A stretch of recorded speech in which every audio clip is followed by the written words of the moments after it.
Well, he says, you know, it's written all over your face. You're afraid of going to a seance. But he says, I know you. He says, you're going to come.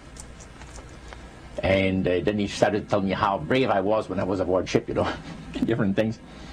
He says, you're not the same man, you're changed. You're chicken.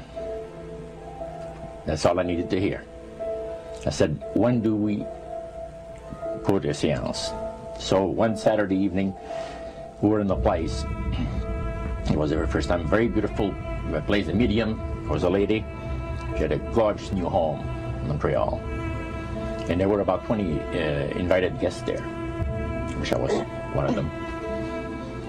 And she communicated with the spirits for different people there.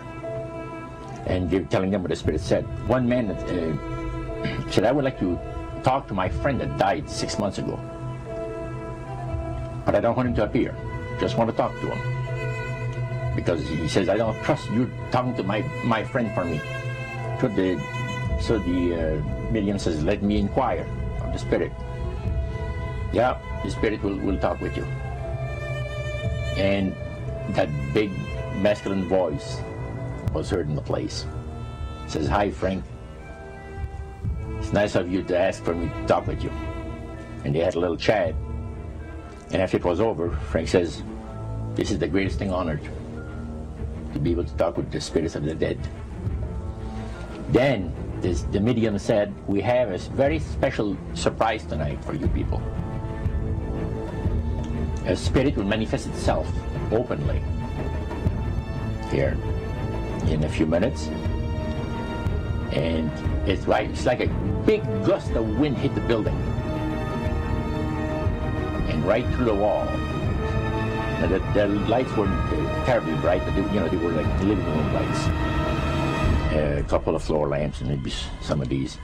And that translucent being seemed to come right out of the wall.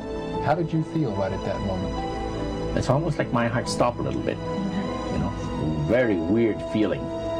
So it was a lady in a beautiful evening gown, swirling.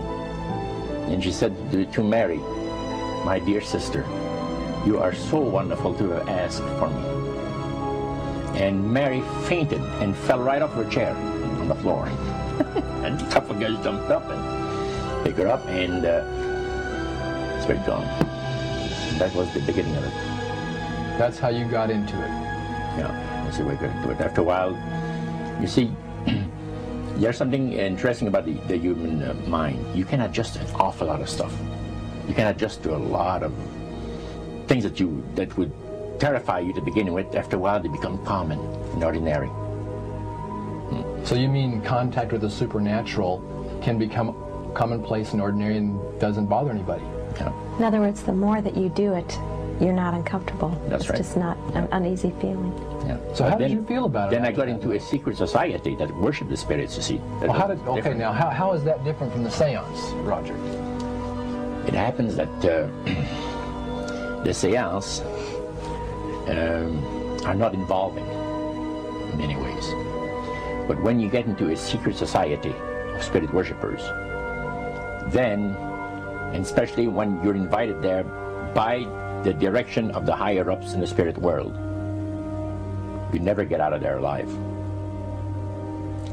And this is exactly what my friend and I were up against. We didn't know anything about. And there was a very, very popular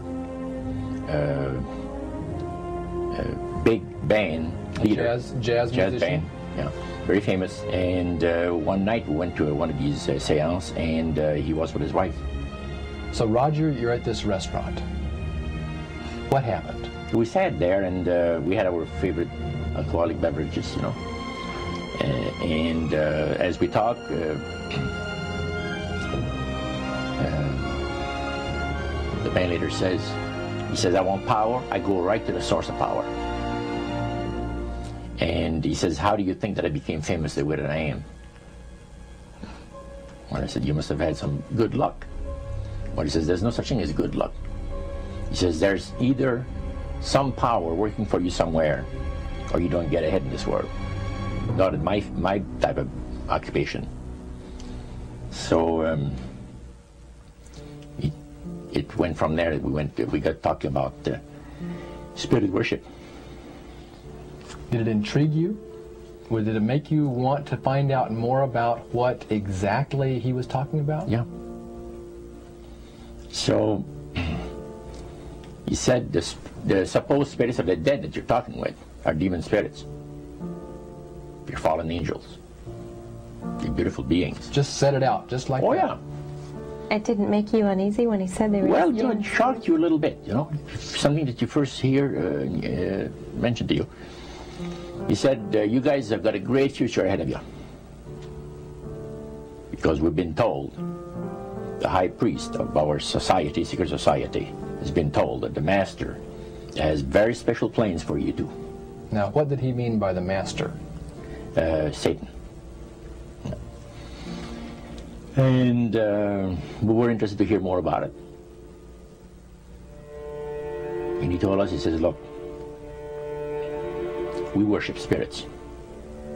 We worship Lucifer and all his angels. They're just as beautiful as they did before they were cast out of heaven. He says there was a misunderstanding in the whole thing. He says among the inhabitants of the galaxies.